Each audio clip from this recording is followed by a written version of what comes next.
Ռեոփենի եթերում Ռինյուզի առավոտվա առաջին թողարկումն է, եկեք միասին ամփոփենք անցնող 5 շաբթին, մենք աշխատում ենք հանուն Հայաստանի Հանրապետության, ես Լուսինեն եմ Ղարսայան, բարի լույս։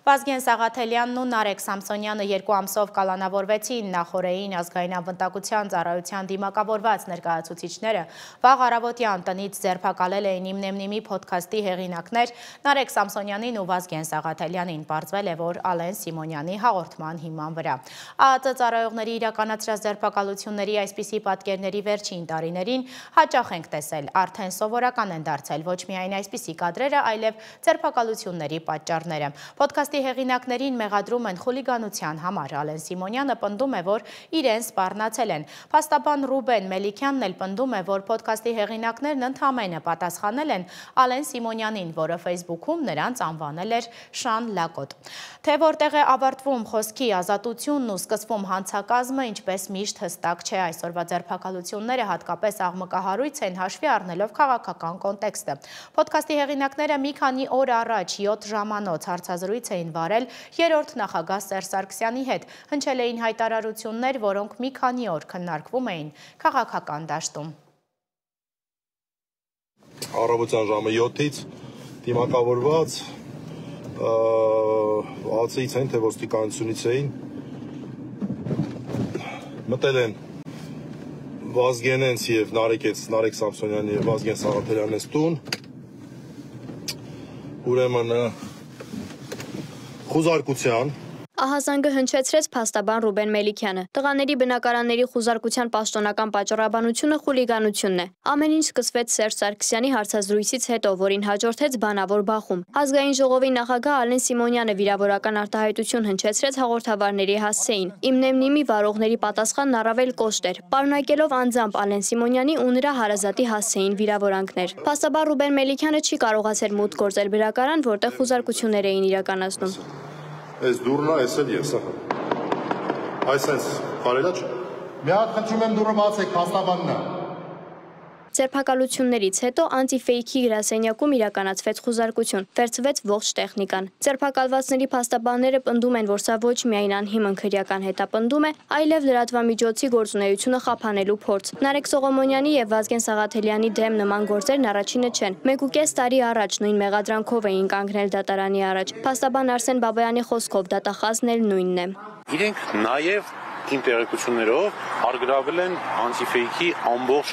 գույքը, տեխնիկական միջոցները։ Չգիտեմ ավարտել են թե չէ, ես այնտեղ չեմ եղել, բայց արդեն այդ ամբողջը Ռուբեն Մելիքյանը հաստատեց, որ ամբողջությամբ դրանք արգրավել են։ Հետևաբար սա ակնհայտ է, որ լրատվամիջոցը փակելուն ուղղված գործողություն։ Մեստեղ բացի անձի ըստ մեզ ակնհայտորեն ազատության իրավունքի բացարձակ անհիմն սահմանափակման, բացարձակ անհիմն քրեական հետապնդման, նաև առկա է լրատվամիջոցի գործունեությունը փաստացի դադարեցնելու բաղադրիչ։ Ի տարբերություն նախորդ քրեական հետապնդման, որը նույն հոդվածով էր 1.5 տարի առաջ, դա չարեցին։ Մինչդեռ ազգային ժողովի նախագահը պաշտպանում է իրավապահներին դիմելու իր որոշումը, հաղորդավարների խոսքը կապելով քրեական ենթամշակույթի եւ փողոցային բռնության հետ։ Մենք այլ հասարակարգ ենք ունենալու, մենք իրար չենք դանակահարելու, իրար չենք այդ տղաների պատմության պատճառը եղել է մեկը այդ քրեական ենթամշակույթով ապրելը, մեկը մյուսին ստորացնելը եւ երբ որ մեկը մյուսին ստորացնում է բանել, որոշում են իրանք հաշվեհարդար գտնեն, մեկը մյուսին վիրավորում է, դանակը վերցնում են, գնում են կանգառով իրար տեսնում են եւ դանակահարում են, այդ որ տենց վրթովում էիք բոլորդ։ Ասում էիք, որ այսինչ դեպք կա, հանցագործությունների շարքը մեծացել է եւ այլ, այս արդարացնելու հետևանք է։ Ես կոչ եմ անում բոլոր այն մարդկանց, ովքեր որ ենթարկվում են նման բաների, դիմել իրավապահներին։ Ես չի կարող չդիմել եւ դիմելու եմ եւ դիմել եմ լավ եմ արել, բայց պետք է։ Անտիֆեյքի գրասենյակից արձագանքեցին տեղական եւ միջազգային իրավապաշտպան, նաեւ լրագրողական կառույցների եւ դեսպանատների ուշադրությունը հրավիրելով ազատ խոսքի սահմանափակման դրսևորմանը։ Խուզարկության արդյունքում արգրավվել են antifake.am լրատվականի եթերային գործունեությունն ապահովող ամբողջ տեխնիկան, տեսախցիկներ, միկրոֆոններ, համակարգիչներ, եռոտանիներ, հիշողության կրիչներ, որոնք մեր պնդման որևէ նշանակություն չեն կարող ունենալ շինծու քրեական գործի հանգամանքները բացահայտելու համար։ Լրատվականի խուզարկության ավարտից հետո ձերբակալվել է նաև antifake.am-ի լրագրող Դավիթ Ֆիդանյանը։ Քաղտեխնոլոգ վերլուծաբան Վիգեն Հակոբյանը համոզված է նպատակը ընդդիմությանը լրացնելն է։ Մոտավորապես պատկերացում ունենք, թե ինչ մեղադրանք են ներկայացնում, խուլիգանություն եւ այլը, մինչդեռ խուլիգանությունը դա եթե գործողություն է լինում, մնացածը այլ այսպես ասենք պատասխանատվության ոլորտից է, այսինքն կարող էին օրինակ պահանջել հերքում, ներողություն եւ այլը եւ միայն դրանից հետո որոշակի իրավական հետևանքներ կարող են լինել, մինչդեռ այստեղ մենք տեսանք այն մասկի շոուն։ Քաղաքական վերլուծաբանները կարծում են, որ նման գործողությունները հակառակ սպասումների ոչ թե լրացնում են քննադատներին, այլև ավելացնում են նրանց ճանաչելիությունն ու ազդեցությունը։ Սա միայն նպաստելու է որպեսզի ընդդիմադիր այս լրատվամիջոցի ընդդիմադիր հայացք ունեցող լրագրողների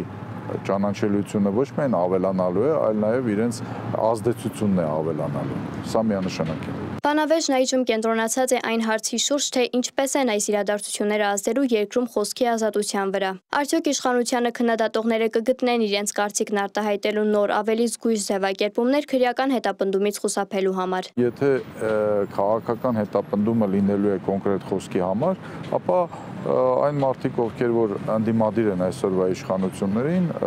մանավանդ փորձված քաղաքական գործիչները, հանրային գործիչները, մեդիայի ներկայացուցիչները, իրենք կգտնեն այն ձևակերպումները, խոսքի ձևակերպումները, որոնք համենայն դեպս իշխանությունը չի կարող որակել որպես ուղղակի վիրավորանք, այսպես ասեմ։ Բայց ընդհանուր առմամբ իմ մոտ այնպիսի տպավորություն է, որ ամեն ինչ ասված է, ամեն ինչ գիտեն, բոլորը ամեն ինչ գիտեն։ Փորձագետները զգուշացնում են ազատ խոսքի սահմանափակումը կարող է թակել յուրաքանչյուրի դուռը, ստեղծելով վտանգավոր նախադեպ, որտեղ ցանկացած քննադատություն կարող է որակվել որպես վիրավորանք եւ օգտագործվել այլակարծությունը ճնշելու համար։ Այստեղ քաղաքական հետապնդում է, բոլորը պետք է հասկանան, այդ թվում առաջի հերթին նաև մեդիա դաշտը եւ քաղաքական դաշտը, որը որ օգտվում է մեդիաների դիրքորոշումից, պետք է հասկանան, որ իրենք բավականին պինդ պետք է կանգնած լինեն, որպեսզի կարողանան պաշտպանել ազատ խոսքը, պաշտպանել այն մարդկանց, ովքեր օգտվում են ազատ խոսքով։ Ազատ խոսքի ու հանցակաց պարունակող վիրավորական արտահայտության միջև սահմանը հստակ չէ։ Իրավապաշտպանները պնդում են, չկա վստահություն, որ թեկուզ վիճահարույց օրենքը կկիրառվի հավասար կերպով բոլորի նկատմամբ, ինչը ստեղծում է լուրջ ռիսկեր բոլորի համար, անկախ քաղաքական հայացքներից։ Աննա Հարությունյան, Ստեփան Տիգրանյան, Reopen Media։ Օրվա ձերբակալությունների մասին մեր նկարահանող խումբը հարցախույզ է անցկացրել մեր համաքաղաքացիների շրջանում։ Տեսնենք իրենք ինչ են կարծում։ Կա այդ գործի մեջ, ես չեմ հասկանում պոլիտիկայից, բայց ուրեմն մի բան կա։ Բայց ոնց որ շատ սկսեցին ձերբակալությունները։ Ես էլ եմ վախենում, խորհրդար մարդում ես էլ եմ վախենում, կարող եմ մի օր ձերբակալեն։ Չէ, սխալ է դա։ Ազից ճիշտ ասած չեմ ուզում խառնեմ ցավը տանեմ։ Այդ քաղաքականությունը չեմ պատասխանի։ Ոչ մեկին էլ չեմ ուզում ձերբակալեն։ Կապ չունի քաղաքական է, թե ոչ քաղաքական է։ Թող բոլորն էլ ազատ տան կախ Հայաստանում ման գան։ Ինձ թվում է ոչ։ Իհարկե չէ։ Այդ ձերբակալումները պետք է գյուլեն։ Դե քաղաքական ամեն մարդ քաղաքականության վերաբերյալ կարող է իր կարծիքն ունենալ։ Դրա պատճառով իմ կարծիքով չարժե ձերբակալել։ Ես կարծում եմ, որ նորմալ է։ Ամեն մեկ իր կարծիքն ունի, բայց ես գտնում եմ, որ ճիշտ է դա։ Մենք չենք զբաղվում այդ հարցով, ես Եհովայի վկա եմ։ Հաջողվեց։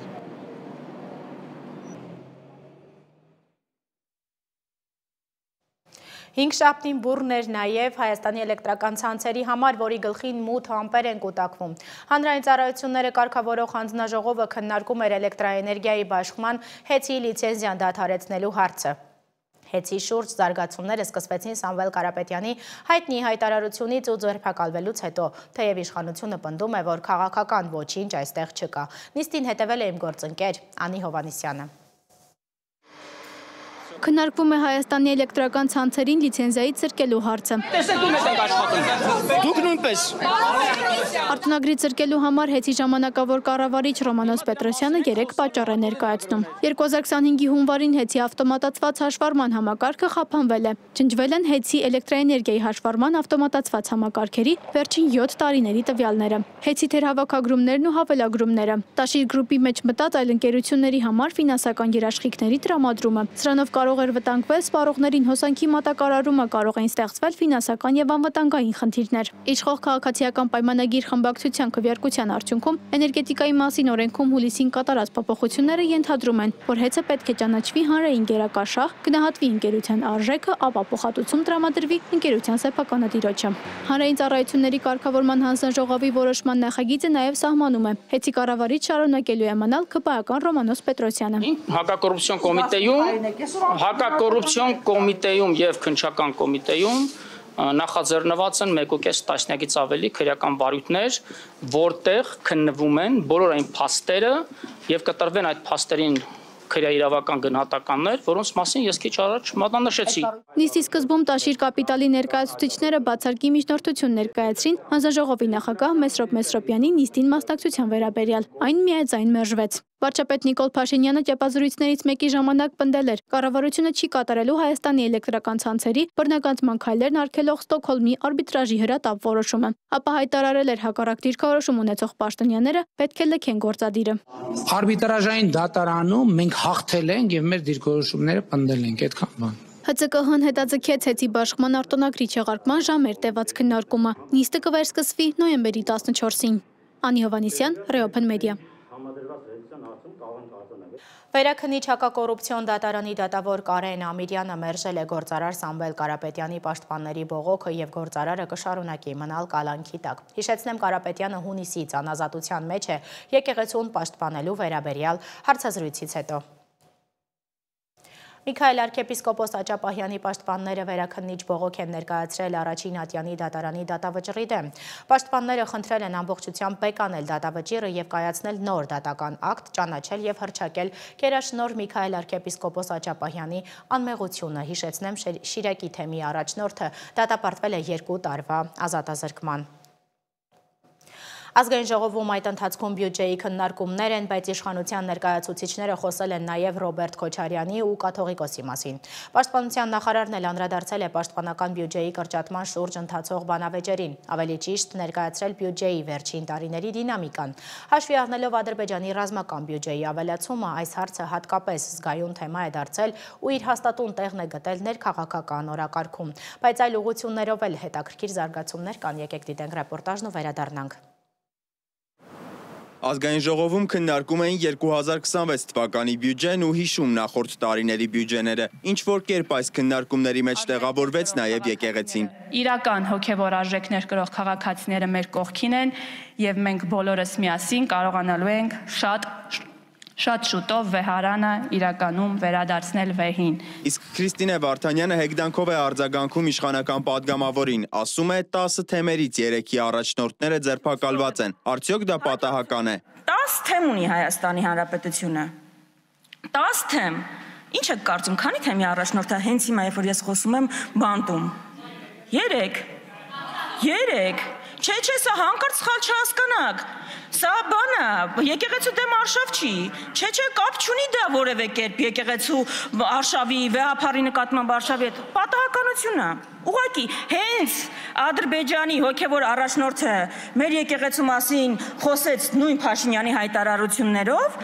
հենց Հայաստանում սկսվեց արշավը եկեղեցու դեմ, սրբազաններ միանգամից հանցագործ դարձան։ Միանգամից։ Դա որևէ բոլոր համընկնումները բան են, պատահական են։ Էմմա Պալյանը, ինչպես նաև իր ընդդիմադիր գործընկերը բյուջեի քննարկման ժամանակ հիշում են վաղարշապատի ընտրությունները, հիշեցնում իրենց թեկնածուի համարն ու հորդորում քվեարկել նրա օգտին։ Իդեպ Պալյանը ելույթի ընթացքում նաև հիշեց 2-րդ եւ 3-րդ նախագահների հարցազրույցները։ Մասնավորապես Ռոբերտ Քոչարյանին մեղադրեց մարտի 1-ն ու հոկտեմբերի 27-ը կազմակերպելու մեջ։ Կանդրադառնամ նաև մարտի 1 եւ հոկտեմբերի 27 կազմակերպած Քոչարյան Ռոբերտի մտքի գոհարներին, փայլատակումներին, հարգելի հայրենակիցներ, այս մարդը, ով եւս երբևէ ընտրված նախագահ չի եղել, բայց նորից աշխատել է երկար տարիներ որպես նախագահ Հայաստանի Հանրապետությունում, Հայաստանի Հանրապետությանը մեղադրում է 44 օրյա պատերազմը հրահրելու մեջ։ Եկեք եւս մեկ անգամ փաստենք, որ այստեղ եւս շատ ասելիք չկա, միայն ու միայն կարող ենք շատ կարևոր արձանագրում անել, ասելով, որ այս մարդը եւ իր թիմակիցները, իր ընտանիքը բացարձակապես կապ չունեն Հայաստանի Հանրապետության հետ։ Հիշեցնենք, ԿՊԱ-ական պատգամավորի ասածը դատական որևէ վճռով հաստատված չէ ու դրա վերաբերյալ որևէ ապացույց չկա։ Նախկին նախագահներին անդրադարձավ նաև ազգային ժողովի նախագահ Ալեն Սիմոնյանը ընդդիմադիր պատգամավորներից մեկի ելույթից հետո։ Ձեզ հարմար մարդկանց հարցազրույց եք տալիս։ Եկեք վարչապետ Փաշինյանին մի պատմեք, Ալենին մի պատմեք, չգիտեմ, մեր պատգամավորներին մի պատմեք։ Թող գա Ռոբերտ Քոչարյանը, նստի ընտրված իդեպ ի տարբերություն իրան, ընտրված մարդու առջև եւ հայ ժողովրդին պատմի, թող չպատասխանի նույնիսկ պարոն վարչապետին, թող հայ ժողովրդին պատմի, ասի գիտեք ինչ, Ղարաբաղի հարցում այս հարցը սենց ա եղել, այս բանը սենց ա եղել, այս բանը սենց ա եղել, վախենում ա։ Իհարկե օրվա գլխավոր թեմայից բյուջեից եւս խոսեցին։ Ընդդիմադիրներն իշխանությանը մեղադրում էին պարտքեր կուտակելու եւ խոստացած տնտեսական աճից ավելի քիչն ապահովելու համար։ Այլ ցուցանիշներ ենք բերում՝ ծայրահեղ աղքատության, հանցավորությունների աճի, թմրամիջոցների ապօրինի շրջանառման, որտեղ ավելացում կա, դուք ասում եք, դուք չեք հասկանում, մեթոդաբանությունն ենք մենք փոխել։ Սկսել ենք ուրիշ ձև հաշվել, դրա համար է մենակ բանը պայմանավորված, թվերի վատթարացումը, ուրիշ ոչ մի հանկարծ այս երկրում խնդիր չկա։ Բայց այ որտեղ աճ կա օրինակ 31%-ի աճ սպառողական վարկերի բանում, սպառողական վարկ վերցնողների թվի մեջ։ Վարկով ապրող պետություն, վարկով ապրող քաղաքացի, գնալով թանկացող գներ, չաճող եկամուտներ, այսինքն ոչ թե չաճող, թվերը աճում են, բանի վրա, թղթի վրա աճում են, կենսամակարդակը դրանից աճում է, չէ։ Այստեղ նշենք, որ աղքատությունը նվազել է մինչև 21.7%, եւ ծայրահեղ աղքատությունը հասել է 0.6%-ի, որը մեր ծրագրային դրույթներն է եւ մենք դա իրականացնում ենք պատշաճ։ Այստեղ նշեմ նաեւ, որ գործազրկությունը այս պահին կազմում է 13.9%, որը միջին թիվ է, համացան համար ասեմ, որ Վրաստանում նույնպես գործազրկության տոկոսը 13.9 է։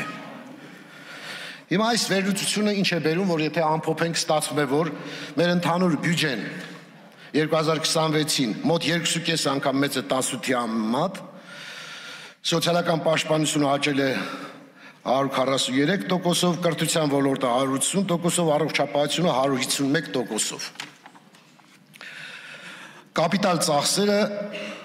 4 անգամ աճել են, 4 անգամ 2018 թվականի համեմատ աճել են կապիտալ ծախսերը, դա շատ լուրջ թիվ է, 4 անգամ։ Հերոսական քայլ է, որ Ակում Բագրատյանը ներքին ու արտաքին խոչընդոտների պայմաններում նման ցուցանիշներ գրանցել է։ Արտաքին խոչընդոտները COVID-ն ու պատերազմն են 2020 թվականից, իսկ ներքինն ըստ նրա նախկին ընդդիմադրի ներկա ընդդիմությունն է։ Նորմալ պայմաններում, երբ չկան արտածին գործոններ, մեր տնտեսական աճը 5.2-ից 5.4% է։ Հիշեցնեմ, որ կառավարությունը խոստանում է տարեկան միջին աճի նվազագույն մակարդակ 7%, իսկ բարենպաստ արտաքին տնտեսական պայմաններում 9%, կառավարության ծրագիր նույնն է։ Մենք 2 տարի 9 ամիս ունեցել ենք բարենպաստ արտաքին պայմաններ։ Դա վերացավ 5.2-5.4։ Բայց ախր նորմալ պայմաններն էլ նորմալ պայմաններ չեն։ Տնտեսական աճն ապահովել է խիստ բարձր արտաքին պարտքային բեռի պայմաններում։ Տարեվերջին սպասվում է, որ պետական պարտքը կկազմի 5 տրիլիոն 820 միլիարդ դրամ։ Արտուր Խաչատրյանն ասում է, պարտքով այո, շատ բան կարող ես անել, բայց միևնույնն է, ավելի շատ գումար պետք է վերադարձնես։ Ասում է, չկա հաշվարկ, թե ինչքան տնտեսական աճ կունենայինք, եթե չլիներ պարտքը։ Ընդդիմախոսները կփորձեն հակադարձել, թե թվերի աճը տարեստարի բնականon տնտեսական աճի արդյունք է, մինչդեռ սա ճշմարտության մի փոքր մասն է միայն։ Նման շեշտակի աճի առավել էական պատճառը այն է, որ մենք վերջ դրեցինք այն արատավոր համակարգին, որտեղ պետական բյուջեն հաճախ ծառայում էր ոչ թե քաղաքացուն եւ հանրությանը, այլ առանձին բոլորիս քաջ հայտնի անհատներին եւ զանազան ընտրյալ խմբերին։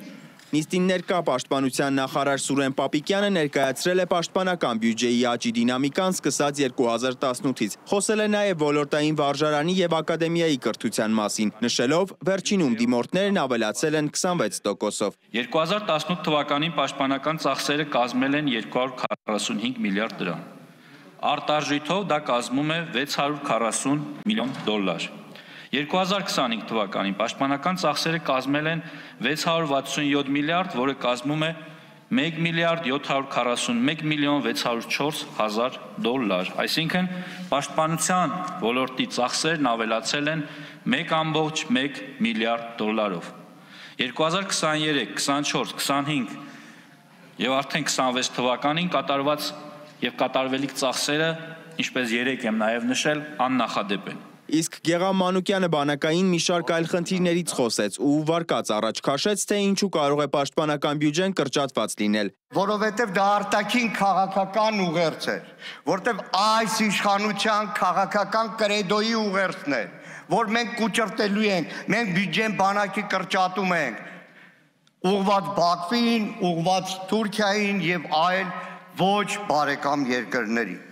Գեղամ Մանուկյանը հեգնանքով է վերաբերում ռազմական տեխնիկային ծանոթանալու վարչապետի հայտարարություններին։ Առաջարկում է տուրեր կազմակերպել։ Ազգային ժողովում բյուջեի քննարկումները շարունակվում են։ Սիմոն Հովանիսյան, Reopen Media։ Իսկ այդ ընթացքում Բաքվում դատում են մեր գերիներին ադրբեջանցի դատախազն այսօր պահանջել է ՑՄ ազատազրկել Արայիկ Հարությունյանին եւ Դավիթ Բաբայանին, նախկին նախագահներ Բակո Սահակյանի եւ Արկադի Ղուկասյանի համար նա պահանջել է 20 տարի, մյուսների համար 16-ից 19 տարի ազատազրկում։ Այս մանրամասները հայտնում են Ադրբեջանի պետական լրատվամիջոցները։ Թուրքիայում են ուշագրավ կրքեր բորբոքվում ընդդիմության առաջնորդին ուզում են դատապարտել 2500 տարվա ազատազրկման։ Որպեսզի պատկերացնեք, մեղադրական եզրակացությունը 4000 էջ է։ Իրականում էականել չէ, թե ինչպես են բացատրում Իմամօղլուի դեմ այս ամենը, որովհետև քաղաքական հաշվեհարդարն ակնհայտ է։ Էրդողանը պարտվել է Ստամբուլի քաղաքապետի ընտրություններում, իսկ Ստամբուլի քաղաքապետը շատ լուրջ է։ Նույն Էրդողանը եղել է քաղաքապետ ու հետո դարձել վարչապետ եւ հիմա ունի մտավախություն, որ իշխանության խաղաղ փոխանցումն իր ժառանգորդին, որ նստ ամենայնի կլինի Հական Ֆիդանը, որին համարում են Սիրիան նվաճողը, այդքան էլ հանգիստ չի անցնի եւ ընդդիմության առաջնորդը կկարողանա հաջորդ ընտրություններում հաղթել 2.5 տասնամյակ իշխող Էրդողանի թիմին։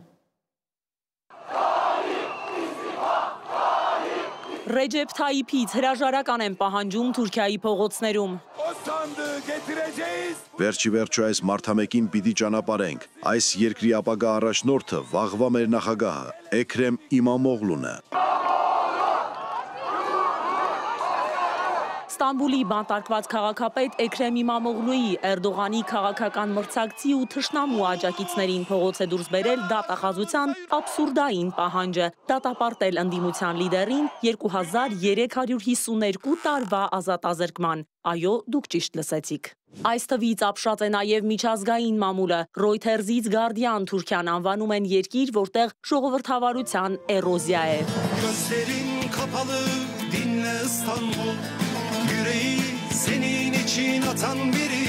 Այս տարվա մարտից բանտում գտնվող Ստամբուլի քաղաքապետի համար գլխավոր դատախազությունը պատրաստել է մոտ 4000 էջանոց մեղադրական եզրակացություն։ Իմամօղլուին մեղադրում են հանցավոր խմբավորում ստեղծելու եւ ղեկավարելու, կոռուպցիայի, փողերի լվացման, խարդախության, ահաբեկչական կազմակերպության օժանդակելու համար։ Համարում են, որ Թուրքիայի գլխավոր ընդդիմադիր ուժի առաջնորդը պետությանը պատճառել է մոտ 4 միլիարդ դոլարի վնաս։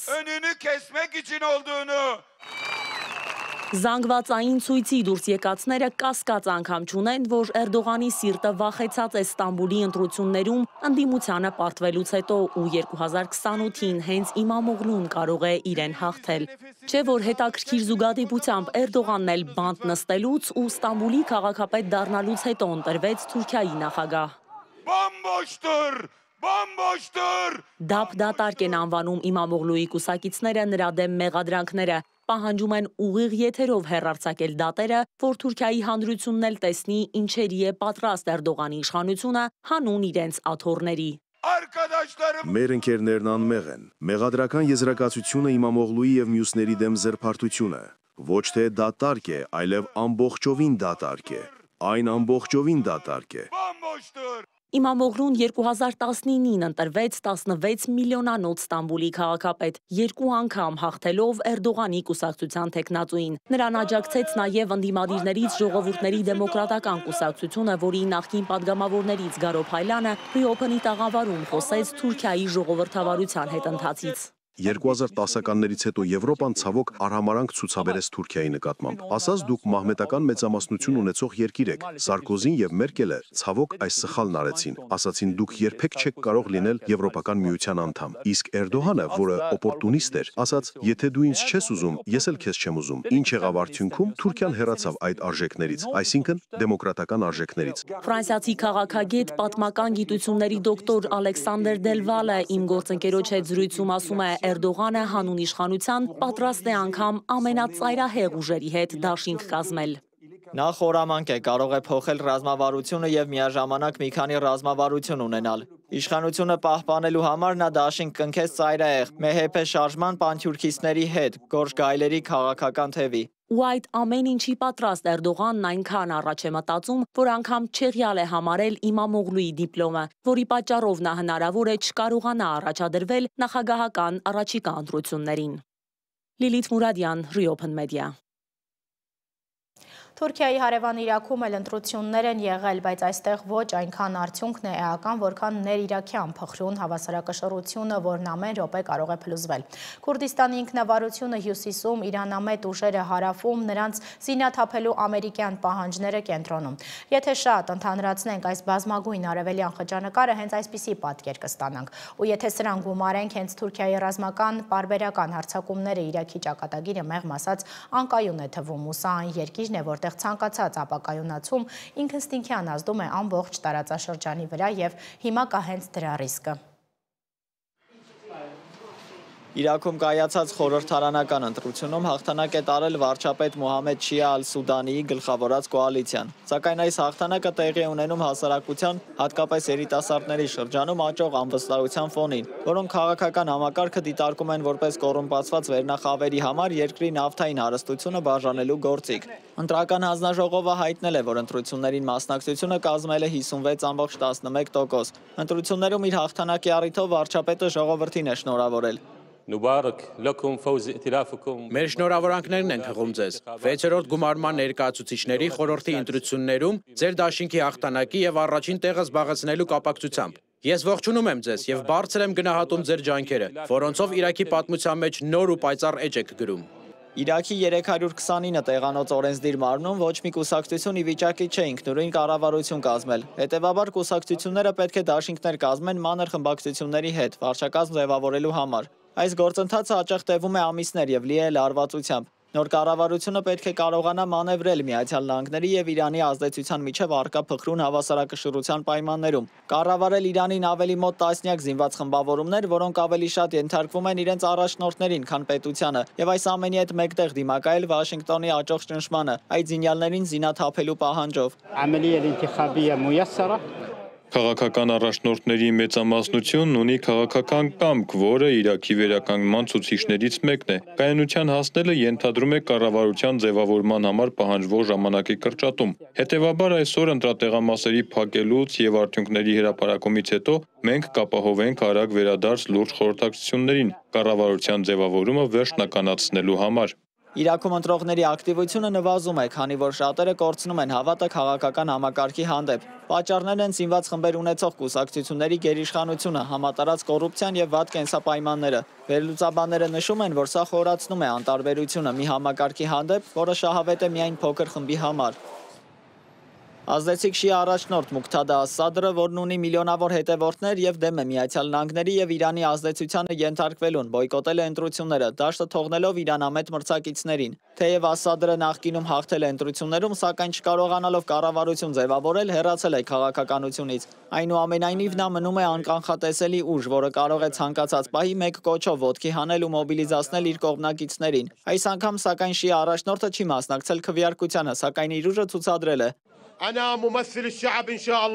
Ես ժողովրդի ներկայացուցիչն եմ Աստծո կամքով։ Ո սիրելի ցուցարարներ, ես կմտնեմ կանաչ գոտի, միայն ես եւ նրանք, ովքեր ինձ հետ են։ Ես նստացույց կանեմ կանաչ գոտու ներսում, իսկ դուք նստացույց կանեք դրա դարպասների մոտ։ Իրաքի քրդերի համար այս ընտրությունները ռազմավարական նշանակություն ունեն, քանի որ դրանցից է կախված նրանց ինքնավարության ապագան։ Ազդեցիկ քաղաքական գործիչ Մասուդ Բարզանիի Քուրդիստանի դեմոկրատական կուսակցությունը կոչ է արել ակտիվ մասնակցել ընտրություններին։ Բաղդադի հետ բանակցություններում իրենց դիրքերն ամրապնդելու նպատակով։ Հիմնական վեճերը վերաբերում են նավթային եկամուտների բաշխմանը եւ բյուջետային հատկացումներին, որոնք տարիներ շարունակ լարվածության պատճառ են Էրբիլի եւ Բաղդադի միջև։ Ընտրություններում հաջողությունը ՔԴԿ-ին ավելի շատ լծակներ կտա, պաշտպանելու տարածաշրջանի տնտեսական շահերը եւ դիմակայելու կենտրոնական իշխանության ճնշումներին։ Քրդական անկախության հանրաքվեն նպատակ ուներ Իրաքի կառավարության հետ ունեցած խնդիրներին խաղաղ լուծումներ գտնել։ Մենք Բաղդադի կառավարությանը ասացինք, որ պատրաստ ենք երկխոսություն սկսել եւ 2-3 տարով հետաձգել անկախությունը Բաղդադի հետ ունեցած խնդիրներին լուծում գտնելու համար։ Քրդերի դիրքերը զգալիորեն թուլացել են 2017 թվականի անկախության անհաջող հանրաքվեից հետո, որին ի պատասխան Բաղդադը զորքով վերահսկողություն հաստատեց նավթով հարուստ Քիրկուկի նկատմամբ։ Այս պարտությունը ստիպեց Բարզանիին հրաժարական տալ, սակայն նա պահպանեց իր ազդեցությունը քրդական քաղաքականության վրա։ Իրաքյան Քուրդիստանի վարչապետն այժմ նրա որդին է, Նաչիրվան Բարզանին։ Լարվածությունը վերջերս կրկին սրվեց, երբ Իրաքի դաշնային դատարանը հակասահմանադրական ճանաչեց Իրաքյան Քուրդիստանի նավթագազային օրենքը, պահանջելով ռեսուրսների հանձնումը կենտրոնին։ Այսպիսով ընտրությունների արդյունքները կորոշեն, արդյոք քրդերը կկարողանան պահպանել իրենց դժվարությամբ ձեռք բերված ինքնավարությունը, թե Բաղդադը կամրապնդի իր վերահսկողությունը տարածաշրջանի նկատմամբ։ Դավիթ Գենջոյան, Ռիոփն մեդիա։ Դե իսկ Սիրիայի նախագահի հետ Դոնալդ Թրամփն է մտերմացել, նրան օծանելիք է նվիրել, ավելի ճիշտ փչել նրա վրա, կնոջ վերաբերյալ կատակներ արել, բայց նաև կառավարության ամենաերկար շաթդաունն է ավարտել։ Միացյալ Նահանգների գործադիր իշխանությունը նորից գործում է, ժամկետի առումով այս աննախադեպ երկար ճգնաժամը ահռելի գումարների կորստի պատճառ է դարձել, բայց Թրամփը պնդել է ամերիկացիների հաշվին միգրանտներին փող չենք տա ու մեղադրել դեմոկրատներին իրենց ավանդական համոզմունքների համար։ Մի խոսքով Թրամփն այս 2 օրում ահա թե ինչեր է արել։ Վերջապես, Դոնալդ Թրամփը ստորագրեց օրինագիծը, որով ավարտվեց ԱՄՆ պատմության ամենաերկար 43-օրյա շաթդաունը, կառավարության հարկադիր պարապուրդը։ Իր ելույթում Թրամփը գործադիր իշխանության կաթվածի համար ամբողջ մեղքը բարդեց դեմոկրատների վրա, նրանց մեղադրելով շանտաժի մեջ։ Թրամփի խոսքով այդ փոքրիկ էքսկուրսիան երկրի վրա նստել է $1.5 տրիլիոն։ Անցած 43 օրերի ընթացքում կոնգրեսի դեմոկրատները կաթվածահար արեցին Միացյալ Նահանգների կառավարության աշխատանքը, փորձելով շանտաժի միջոցով ամերիկացի հարկատուներից $100 միլիարդավոր կորզել անօրինական ներգաղթյալների համար։ Նրանք մտադիր էին այդ մարդկանց վճարել $1.5 տրիլիոն, ինչն աննախադեպ հարված կհասցներ մեր առողջապահության ոլորտին եւ այդ ծառայություններից օգտվող քաղաքացիներին։ Այսօր մենք հստակ ուղերձ ենք հղում, որ երբեք չենք տրվելու շանտաժի, քանզի դա հենց շանտաժ էր։ Ըստ Բլումբերգի հաշվարկների շաթդաունը ԱՄՆ տնտեսությանը շաբաթական արժեցել է մոտ $15 միլիարդ։ Դադարի ընթացքում ավելի քան 1 միլիոն պետական աշխատող չի ստացել աշխատավարձ։ Շատ ընտանիքներ ստիպված են եղել դիմել սննդի բաշխման կենտրոնների օգնությանը, իսկ դաշնային սննդի աջակցության ծրագրերը գործել են ուշացումներով։ Շաթդաունի դրամայի ֆոնին հրապարակվեցին նաև նոր փաստաթղթեր կապված ամերիկացի գործարար Ջեֆրի Էփշթեյնի հետ, որը 2019 թվականին ինքնասպանություն էր գործել բանտում, սպասելով անչափահասների սեռական թրաֆիքինգի մեղադրանքով դատավարությանը։ Նոր գաղտնազերծված 20,000 էջանոց փաստաթղթերը ցույց են տալիս, թե ինչպես Էփշթեյնը մանրակրկիտ հետևել Դոնալդ Թրամփի յուրաքանչյուր քայլին։ Հատուկ անձնակազմը, այդ թվում նրա օդաչուն, պարբերաբար զեկուցել է Թրամփի թռիչքների եւ գտնվելու վայրի մասին։ Փաստաթղթերում նաև արտացոլված է Էփշթեյնի կարծիքը Թրամփի մասին։ Ես հանդիպել եմ շատ վատ մարդկանց։ Ոչ ոք այդքան վատը չէ, որքան Թրամփը։ Նրա մարմնում ոչ մի նորմալ բջիջ չկա։ Նա գտնվում է խելագարության սահմանագծին։ Սպիտակ տունը շտապել է հակադարձել այս արշավին։ Դեմոկրատները ընտրողաբար են փոխանցել էլեկտրոնային նամակները լիբերալ լրատվամիջոցներին կեղծ պատմություն ստեղծելու եւ նախագահ Թրամփին նսեմացնելու համար։ Էփշթեյնի սև PR-ի համար հարմար առիթներից մեկը անձնական կորուստը բիզնես պրիզմայի միջով նայելու Թրամփի հանդեպ մեղադրանքներն էր։ Նրա հանգուցյալ կինը Իվանա Թրամփը ուղարկավորված է Բեդմինստեր քաղաքի նախագահին պատկանող գոլֆի դաշտում։ Նյու Ջերսիի նահանգի օրենսդրությունը հարկային զգալի արտոնություններ է սահմանում գերեզմանոցի նպատակով օգտագործվող հողատարածքների համար։ Դրանք ազատվում են գույքահարկից, եկամտահարկից եւ վաճառքի հարկերից։ Հետևաբար, ըստ չարլեզուների առաջին կնոջը գոլֆի դաշտում թաղելով Թրամփը հնարավոր է իրավունք է ստացել տարածքը վերավորակավորել որպես գերեզմանատուն եւ խուսափել հարկային պարտավորություններից։ Սակայն Թրամփի հասցեին շատ մեղադրանքներ ունեն քաղաքական ենթատեքստ կամ մեղադրողների անձի հանդեպ ուշադրություն սևեռելու շոուներ են։ Թրամփին շատերն անվանում են նաեւ էքսցենտրիկ։ Այս կարծիքի համար Միացյալ Նահանգների 47-րդ նախագահը բազմաթիվ առիթներ է տվել։ Վերջին դեպքը Սպիտակ տանը կայացած հանդիպումն էր։ Թրամփը Սիրիայի ժամանակավոր նախագահ Ահմեդ Ալ-Շարայի նվիրել էր իր ապրանքանիշի օծանելիք, այն իր ձեռքով փչելով նրա ու նախագահի ուղեկցի վրա, անգամ իր անունն էր վրան գրված։ Թրամփին հետաքրքրել է սիրիացի գործընկերոջ անձնական կյանքը, հարցրել է՝ դուք մեկ կին ունեք։ Մոնիկա Հայրոյան, Reopen Media։ Եվ վերջում, Քիմ Քարդաշյանը ևս մեկ ֆինանսական ռեկորդ է սահմանել, նրա Skims ընկերությունը ըստ Forbes-ի հասել է նոր մակարդակի, ապրանքանիշը հայտարարել է, որ ներգրավել է $225 միլիոն ֆինանսավորում, ընկերության ընդհանուր գնահատումը հասցնելով $5 միլիարդ։ Սա ավելացրել է ևս $200 միլիոն Քիմի անձնական կարողությանը, այժմ ըստ Forbes-ի նրա կարողությունը կազմում է $1.9 միլիարդ։ Ահա այսպիսին անցնող հինգշաբթին Renews-ը առավել թարմացված տեղեկատվությամբ եթերում կլինի ժամը 13-ին, իսկ ես ձեզ հրաժեշտ եմ տալիս, բարին ընդ ձեզ։